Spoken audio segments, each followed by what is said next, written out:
SNX Marathi, Siddheshwar news express, सत्यासाठी SNX सोबत.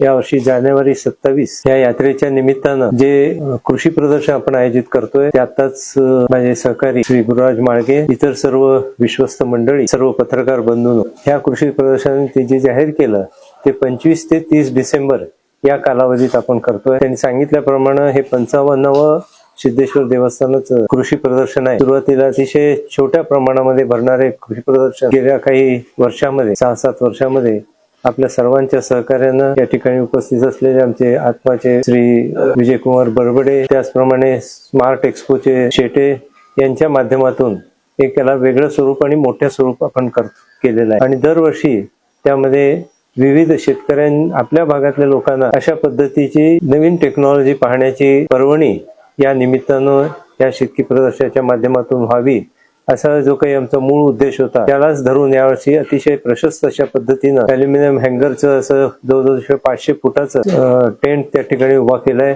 अतिशय अत्याधुनिक पद्धतीची सर्व सोयी सुविधा त्या ठिकाणी जे स्टॉल घालणार आहे त्यांच्यासाठीही सर्व सोयी उपलब्ध केलेल्या आहेत. आणि विशेष करून गेल्या 5-7 वर्षामध्ये ज्या पद्धतीनं सोलापुरातील इतर सर्व तालुक्यातून, त्याचप्रमाणे कर्नाटकातल्या काही भागातून, उस्मानाबाद, लातूर भागातून मोठ्या प्रमाणात शेतकरी या प्रदर्शनाला भेट देतात. त्यांना या निमित्तानं आपल्या माध्यमातून पुन्हा एकदा आवाहन करू इच्छितो की या वर्षीचंही कृषी प्रदर्शन अशाच पद्धतीचं, एक अनोखं अशा पद्धतीचं जे नवीन टेक्नॉलॉजी शेतकी क्षेत्रामध्ये येत आहे, मग ते AI पासूनच्या सगळे टेक्नॉलॉजी या माध्यमातून दाखवण्याचा, किंवा त्याचे जे काही ऍप्लिकेशन्स आहेत ते कशा पद्धतीने आपल्याला आपल्या शेतात वापरून आपली उत्पादकता कशा पद्धतीने वाढवता येईल यावरती आपण त्या ठिकाणी जोर दिलेला आहे.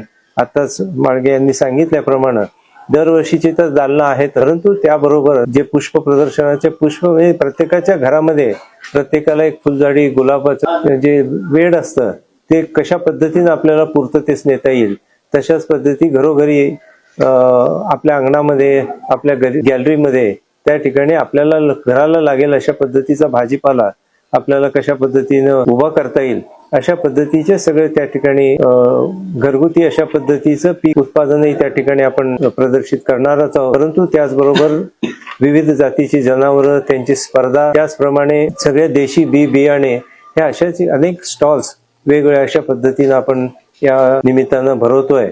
मला आपल्याला या निमित्तानं आवाहन करू इच्छितो की दरवर्षी सर्वच प्रसार माध्यमांनी हे कृषी प्रदर्शन अतिशय उचलून धरल्यामुळं त्याला खूप मोठा चांगला प्रतिसाद मिळतोय. याही वर्षी आपल्याकडून तशाच पद्धतीनं या 25 ते 30 होणाऱ्या या 5 दिवसाच्या कृषी प्रदर्शनाला आपण चांगल्यातली चांगली प्रसिद्धी द्यावी.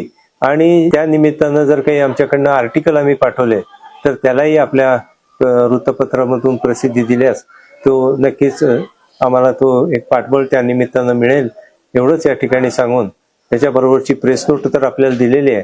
म्हणजे लहान गोष्टी सांगत बसण्यापेक्षा त्या सगळ्या प्रेस नोट मध्ये आलेल्या आहेत, तर त्याला जास्तीत जास्त आपण प्रसिद्धी द्यावी एवढी एक अपेक्षा या निमित्तानं व्यक्त करतो. आणि आपले आभार म्हणून माझे 2 शब्द सांगतो. गेल्या वेळेस सुद्धा राज्यस्तरीय कृषी प्रदर्शनाला खूप मोठा रिस्पॉन्स मिळाला होता. केवळ आपल्या 11 तालुक्यातून नाही तर परराज्यातून सुद्धा मोठ्या विजापूर आणि गुलबर्ग्यातून लोक पण येतात. या सगळ्यांचं नेमकं शेतकऱ्यांना काय वाटतं की या संदर्भामध्ये की 2 वर्षापासून श्वान असेल, वीज फुलं असतील, किंवा जे जे गरजेचे आहेत ते सगळं तुम्ही करतात, त्यांचं नेमकं म्हणणं काय शेतकऱ्यांचं? नाही, त्यांचं चांगलंच आहे ना. म्हणजे त्यांना काय होतं, तेवढ्या ही जी आधुनिक टेक्नॉलॉजी जी शेतीमध्ये आलेली असते ती पाहायला त्यांना पुण्यासारख्या ठिकाणी जाणं शक्य नसतं. आणि आपल्या भागात अशा पद्धतीचं कुठलंही कृषी प्रदर्शन सातत्यानं होत नाही. म्हणून आपण देवस्थानतर्फे ठरवलं की अशा पद्धतीचा आपल्याला एक वेळ मिळतोय 15 डिसेंबर ते 31 डिसेंबर पर्यंतच्या काळात. आणि म्हणून ह्या सगळ्या टेक्नॉलॉजी तिथं आणण्याचा आपला त्या ठिकाणी प्रयत्न असतो की ज्यामधून लोकांना ती टेक्नॉलॉजी समजावी, जे प्रॉडक्ट तयार करणारे असते त्यांना मार्केट मिळावं, त्या दोघांची एकमेकाशी चर्चा होऊन त्या ठिकाणी प्रत्येक शेतकऱ्याला आधुनिक तंत्रज्ञान समजून घेऊन आपल्या पिकाची उत्पादकता कशा पद्धतीने वाढवता येईल यासाठी प्रयत्न त्यांना करणं सुलभ व्हावं. आता आपण उल्लेख केला की AI टेक्नॉलॉजी सगळ्या क्षेत्रामध्ये AI टेक्नॉलॉजीचा वापर होत नाही. आता आपल्या प्रिंट मीडियामध्ये देखील आले. तर या कृषी प्रदर्शनामध्ये शेतकऱ्यांच्या संदर्भात कसा असेल या टेक्नॉलॉजी त्याची काय कार्यशाळा असेल किंवा परिसंवाद नाही आम्ही त्या संदर्भातलं डेमॉन्स्ट्रेशन आपण ठेवणार. कृषी विज्ञान केंद्र सोलापूर यांच्या वतीनं शेतकऱ्यांच्याकडे जे ऊसाचं आपण घेतले प्रामुख्याने त्याच्याविषयीच कसं काम करताय त्याची कार्यशैलीचे डेमॉन्स्ट्रेशन त्याच्यामध्ये आपण स्टॉल मध्ये पर्टिक्युलर जर आम्हाला तुम्ही पाठवलात ना तर ते आम्ही शेतकऱ्यांना आव्हान करू. निश्चित